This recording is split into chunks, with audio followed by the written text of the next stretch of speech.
Hello student, हम लोग पढ़ रहे हैं angiosperm taxonomy and embryology. Angiosperm taxonomy and embryology की लास्ट क्लास में जो हमारा टॉपिक चल रहा था वो चल रहा था टैक्सोनॉमिक टर्मिनोलॉजी के बारे में। टैक्सोनॉमिक टर्मिनोलॉजी की लास्ट क्लास में हम लोग पढ़ रहे थे लीव्स के बारे में। हम लोगों ने लीव्स की जो बियरिंग ऑफ लीव्स है उसके बारे में पढ़ लिया था। इसके साथ ही साथ हम लोगों ने पढ़ लिया था phyllotaxy of leaves. Phyllotaxy of leaves में हम लोगों ने बता दिया था फाइलोटैक्सी क्या होता है, the arrangement of leaves on the stem और branches of the plant is known as phyllotaxy. मतलब पादपों की शाखाओं व स्तंभ के ऊपर पत्तियों के लगने के क्रम को या पत्तियों के व्यवस्था क्रम को ही क्या कह रहे थे भाई, फाइलोटैक्सी कह रहे थे। इतना क्लियर है। आज का जो अपना टॉपिक है वो है types of leaves. Types of leaves या पत्तियों के प्रकार। टाइप्स ऑफ लीव्स में हम लोग विभिन्न प्रकार के जो प्रकार है पत्तियों के उनके बारे में पढ़ेंगे, जिसमें फर्स्ट जो अपना है वो है सरल पर्ण।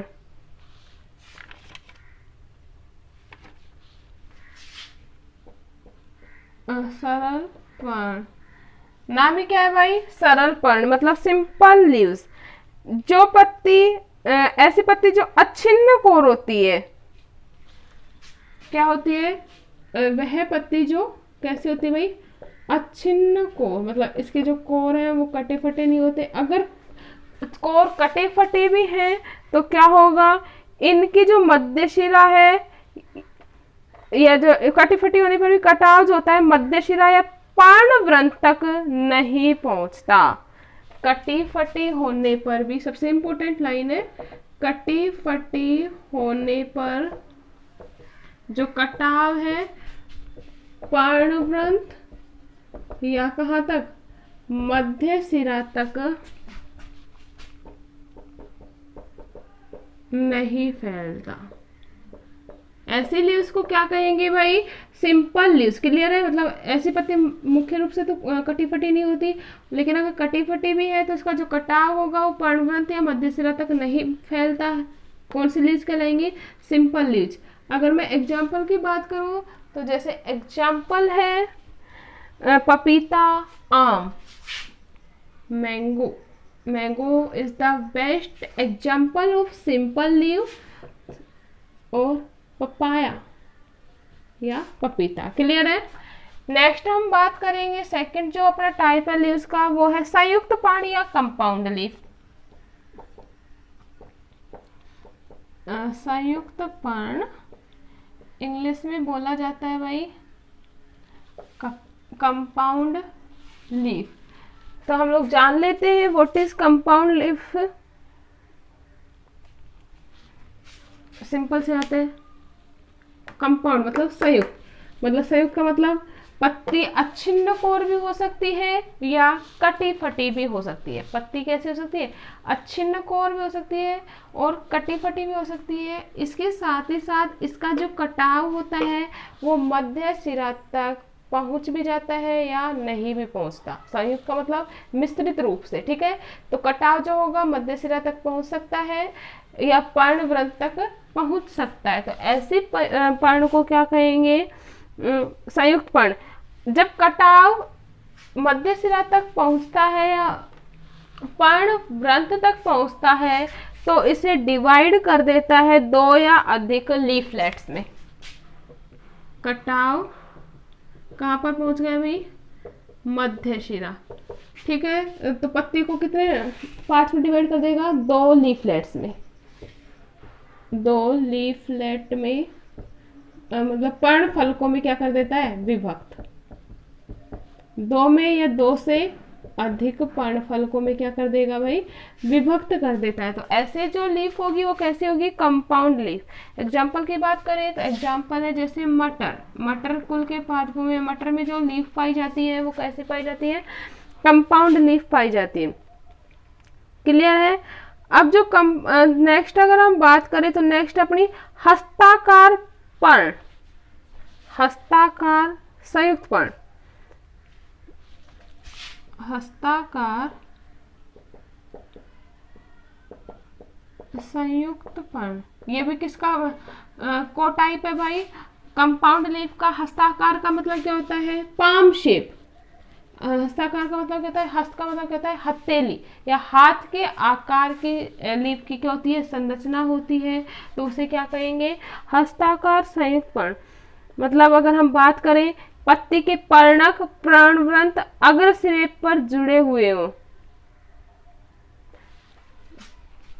क्या, पर्णवृंत, ठीक है, अग्र सिरे से क्या हो, जुड़े हुए, और वहीं से जो पर्णफलक है निकलते हुए प्रतीत होते हो, तो इसे कैसे क्या कहेंगे, हस्ताकार संयुक्त पर्ण कहते हैं। क्लियर है, क्या होगा भाई, पर्णक पर्णवृंत अग्र सिरे पर जुड़े हुए हैं और इसके साथ ये चारों ओर उसी प्रकार फैले हुए प्रतीत होते हो।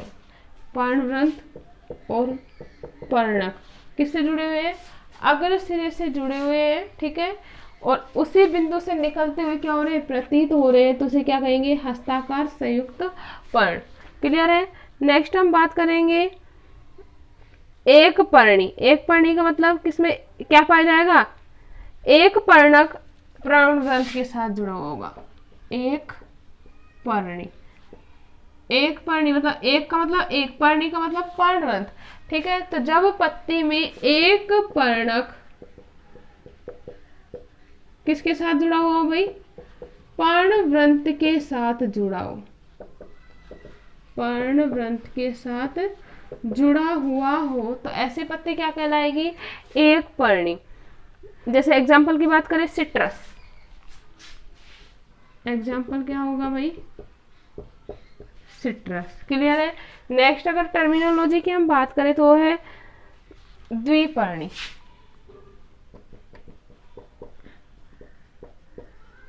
द्वि का मतलब दो, तो जब कितने पर्णक, दो पर्णक किसके साथ जुड़े हुए हो भाई, पर्णवृंत के साथ जुड़े हुए हो, तो ऐसी जो लीव होगी वो क्या कहलाएगी, द्विपर्णी। एग्जाम्पल की हम बात करें जैसे प्रिंसेपिया, एग्जाम्पल क्या है, प्रिंसेपिया। क्लियर है। नेक्स्ट अगर हम बात करें त्रिपर्णी, त्रि का मतलब क्या होता है भाई, तीन, त्रि का मतलब क्या होता है, तीन, ठीक है। तो पर्णवंत के साथ कितने पर्णक जुड़े हुए हो, तीन पर्णक, तीन पर्णक जुड़े हुए हो गए, उसे क्या कहेंगे, त्रिपर्णी। जैसे एग्जाम्पल की अगर हम बात करें मार्सिलिया, एग्जाम्पल क्या है, मार्सिलिया। नेक्स्ट अगर हम बात करें बहुपर्णी, बहु का मतलब क्या होता है, अनेक। जब अनेक पर्णक किसके साथ जुड़े हुए हो भाई, पर्णवृंत के साथ जुड़े हुए हो, तो ऐसे लीव्स को क्या कहेंगे, बहुपर्णी। तो बहुपर्णी का एग्जाम्पल की अगर हम बात करें तो है सेमल, एग्जाम्पल क्या होगा, सेमल। सेमल प्लांट की जो लीव्स होती है वो कैसी होती है, बहुपर्णी, मतलब इसमें क्या होता है, अनेक पर्णक पर्णवंत के साथ जुड़े हुए होते हैं। इतना क्लियर है। नेक्स्ट अगर हम बात करें, पहली तो हम लोगों ने पढ़ लिया किसमें, संयुक्त पर्ण में, एक तो पढ़ लिया हस्ताकार संयुक्त पर्ण। अब दूसरी है अपनी पिच्छाकार संयुक्त पर्ण, पिच्छाकार संयुक्त पर्ण। ये किसके टाइप है भाई, कंपाउंड लीफ के। तो पिच्छाकार संयुक्त पर्ण क्या होती है, ऐसी संयुक्त पत्ती जिसमें पर्णक एक सामान्य अक्ष के दोनों ओर लगे होते हैं। कौन सी पत्ती, संयुक्त पत्ती जिसमें पर्णक कहाँ, समान रूप से, पर्णक समान रूप से कहाँ लगे होते हैं, दोनों ओर लगे होते हैं, तो ऐसे पर्ण को क्या कहा जाता है, संयुक्त पर्ण। एग्जाम्पल की अगर हम बात करें पिच्छाकार संयुक्त पर्ण, एग्जाम्पल की अगर हम बात करें इमली, इमली में जो पत्तियां पाई जाती है वो कैसी होती है भाई, पिच्छाकार संयुक्त पर्ण। पिच्छा का मतलब पंख के समान पत्ती हो जाती है, संयुक्त पत्ती है, पर्णक क्या होता है, समान रूप से दोनों ओर लगे होते हैं, तो ऐसी पर्ण क्या कहलाएगी भाई, पिच्छाकार संयुक्त पर्ण।